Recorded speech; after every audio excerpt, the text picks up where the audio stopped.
आज सुबह आप लोगों को बुलाने का कारण ये है कि करीब एक हफ्ते से मीडिया में इस बात की चर्चा हो रही कि पीएससी कोना पे कुछ घटनाएं ऐसी हुई हैं जिसके वजह से जन में काफ़ी आक्रोश है और इसमें काफ़ी राजनीति भी हुई है। इस घटना की जब मुझे जानकारी हुई, दिनांक 17/10/2025 को सुबह ड्यूटी में जो लोग तैनात थे उनके द्वारा अपने दायित्वों का निर्वहन ठीक तरीके से नहीं किया गया। कहीं न कहीं लापरवाही बरती गई है, जिसके वजह से लोगों में आक्रोश है और ये इस तरह का विरोध हो रहा है।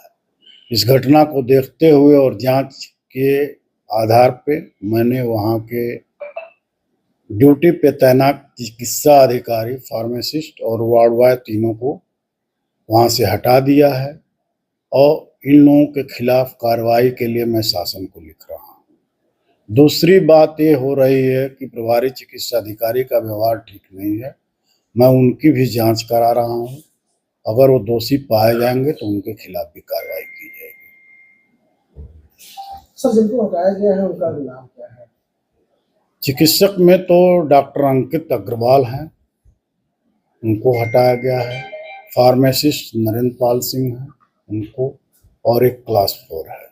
हटाने का क्या मतलब सर? क्या हटाने की वजह ये है कि तत्काल तो हम यही कर सकते हैं, जब आप अपने कर्तव्यों का पालन सही तरीके से नहीं करेंगे तो कुछ तो पनिशमेंट देना ही होगा। तो सबसे त्वरित कार्रवाई यही हो सकती है कि उसका पटल परिवर्तन कर दिया जाए। सर, सीएससी अधीक्षक के ऊपर इस तरीके से पहले भी कई आरोप लग चुके हैं और इस मामले में भी उनकी कहीं न कहीं भूमिका नजर आ रही है। लोग उनके ऊपर भी आरोप लगा रहे हैं। अधीक्षक पर क्या कार्रवाई करेंगे? अधीक्षक के कार्यों की मैं जांच करा रहा हूं और दोषी पाए जाने पे उनको भी हटाने जाने की कार्रवाई की जाएगी। अच्छा, वो इससे पहले मल्लीपुर में भी सीएससी अधीक्षक थे, उन पे यहाँ भी कई आरोप सामने आए जिसके कारण उनको हटाया गया था और इकोना भेजा गया था। नहीं, मल्लीपुर में तो आरोप मेरे समय में नहीं कोई आया है। मल्लीपुर में इस वजह से नहीं हटाया गया था। सर, बिलौला में ये जो अधीक्षक हैं वो लगभग 5 साल से तैनात है एक ही जगह पर और वो सीएससी में प्रवास भी नहीं करते हैं। उनका डेली अप डाउन बहराइच से होता है। ऐसे में उनके ऊपर क्या कार्रवाई करेंगे? उनकी भी जांच करा रहा हूँ और मतलब जो भी आरोप हैं सत्य पाए जाएंगे तो उनको भी वहां से हटाने की कार्रवाई की जाएगी। सर, जनपद में ज्यादातर सीएससी का अगर देखा जाए तो डॉक्टर 5 की संख्या में या 7 की संख्या में तैनात हैं, लेकिन वो अस्पताल में सेवाएं नहीं दे रहे हैं। सरकार के द्वारा दी जा रही तनख्वाह ले रहे हैं और अपना नर्सिंग होम चला रहे हैं। इस पर क्या कार्रवाई? नहीं, ये तो मेरे संज्ञान में नहीं है। कोई भी बिना ड्यूटी किए सैलरी नहीं पाएगा। मैं पहले दिन से ही कह रहा हूँ, मैं लगातार विजिट भी कर रहा हूँ।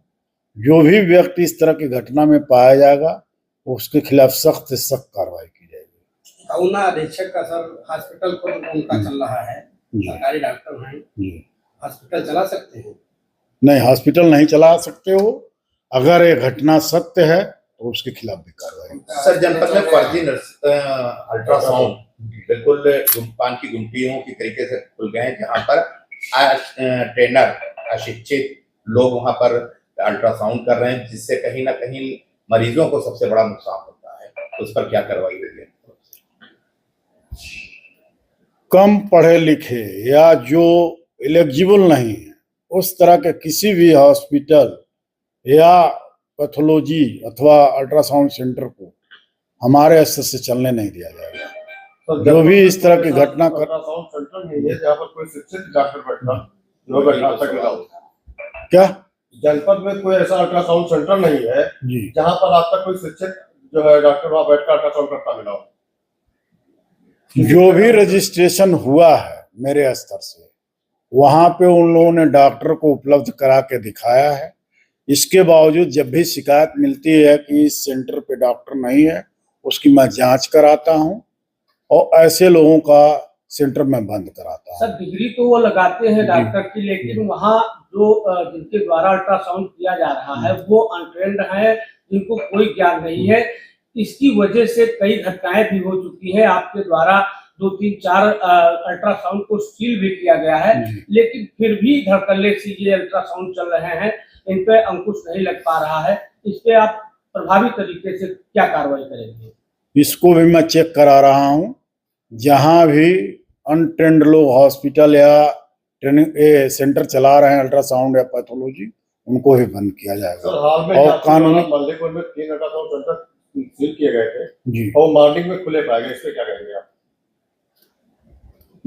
ये मेरे संज्ञान में नहीं है, और अगर ऐसी घटना हुई है तो इसको मैं पुनः चेक करा करके और बंद कराता हूँ। और कठोर कार्रवाई के लिए चेतावनी दी जाएगी। इसके बावजूद नहीं मानेंगे तो विधिक कार्रवाई की जाएगी। सर क्या जो वहाँ पर सीएससी अधीक्षक है, करीबन 5 साल से सीएससी अधीक्षक हैं, उनका अभी तक स्थानांतरण नहीं किया गया। वहीं मल्लीपुर में जिनको अभी बनाया गया है हाल ही में, तो वो 7 साल से एक ही अस्पताल में डॉक्टर के पद पर तैनात थे। उन्हें 2 बार सीएससी अधीक्षक भी बनाया गया और वो 25 लाख के घोटाले में उनकी जांच भी हुई। अब जो रिपोर्ट आई वो आपको जानते होंगे। इस पर एक आरोपी को सीएससी अधीक्षक बनाना उसी हॉस्पिटल में और 7 साल से एक ही जगह पर तैनात होना कहीं ना कहीं सवालिया निशान में बताया जी। जांच में कोई दोष उन पे सिद्ध नहीं हुआ है, और मैं जब से आया हूँ प्रभारी चिकित्सा अधिकारी नहीं थे, क्योंकि वहाँ के प्रभारी चिकित्सा अधिकारी को हटाया गया था, तो सीनियर होने के कारण इनको प्रभारी चिकित्सा अधिकारी बनाया गया है। सर एक सवाल मेरा भी है सर, हम दरअसल ये जानकारी चाहते हैं कि ये जो भी पैथोलॉजी सेंटर है उनमें सर जो भी रेडियोलॉजिस्ट जो होते हैं या जो भी रिलेटेड डॉक्टर होते हैं वो वहाँ पर अवेलेबल नहीं होते, जिसके बावजूद वो लोग अपना काम क्या करते हैं, दूसरों से करवाते रहते हैं। इसके संबंध में आप सब किस प्रकार की कार्रवाई करेंगे?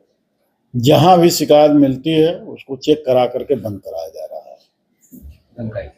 में एक वीडियो वायरल हो रहा है जहां पर एक मरीज से 1500 रुपए की रिक्वायरमेंट की जा रही है और वहीं दवाएं बाहर से मजबूरन कहा जा रहा है कि दवाएं बाहर से ही लाओ, बाहर से दवाएं लिखी गई। क्या सरकारी अस्पताल में दवाएं बाहर से लिखी जाएंगी और मरीजों से घूस लिया जाएगा? नहीं, बिल्कुल नहीं लिया जाएगा। ये घटना मेरे संज्ञान में नहीं है। आपके द्वारा पता चला है तो मैं इसकी जाँच करा करके उसकी कार्रवाई करूँगा। सर ऐसी कई जगहों पे डॉक्टरों द्वारा सीएससी पर मतलब दवाएं बाहर से लिखी जा रही हैं, उन पर क्या कार्रवाई होगी? सबके खिलाफ कार्रवाई होगी। जो बाहर की दवा लिखेगा उसके खिलाफ कार्रवाई होगी, क्योंकि सरकारी सप्लाई में दवाएं, धागा, सारी चीज़ें, आई फ्लूइड, सारी चीज़ें पर्याप्त मात्रा में अगर कोई बाहर का लिखता है तो। सर एक चीज़ ये देखा जा रहा है कि आपके सीएससी पे दवाएं उपलब्ध होती हैं, लेकिन जो वहाँ उसका इंचार्ज होता है वो दवाओं को इमरजेंसी तक या मरीजों तक नहीं पहुंचा पाता है। वो काफ़ी दिन तक रहता है और फिर उसके बाद में वो एक्सपायर हो जाता है, या एक्सपायरी के समय तक उसको बाहर निकाला जाता है। लास्ट समय पे, एकदम लास्ट समय पे, एकदम लास्ट समय पे उसको बाहर निकाला जाता है। और ये देखा जा रहा है कि दिसंबर में अगर उसकी एक्सपायरी तो दिसंबर में वो मरीजों को लगाया जा रहा है। इस पे क्या करेंगे सर, क्योंकि ये बड़ा मामला है। एक्सपायरी की लास्ट स्टेज पर मरीजों को दी जाती है। इस तरह की कोई घटना मेरे संज्ञान में तो नहीं आई है, वो आप भी पहली बार बता रहे हैं। किसी ने इस तरह की शिकायत किया नहीं है, और जहाँ भी हुआ है उस जगह का नाम बताइए, निश्चित रूप से कार्रवाई। आप उधर चले जाइए। इसमें हाँ, जो बीच में सीधी बन जाए।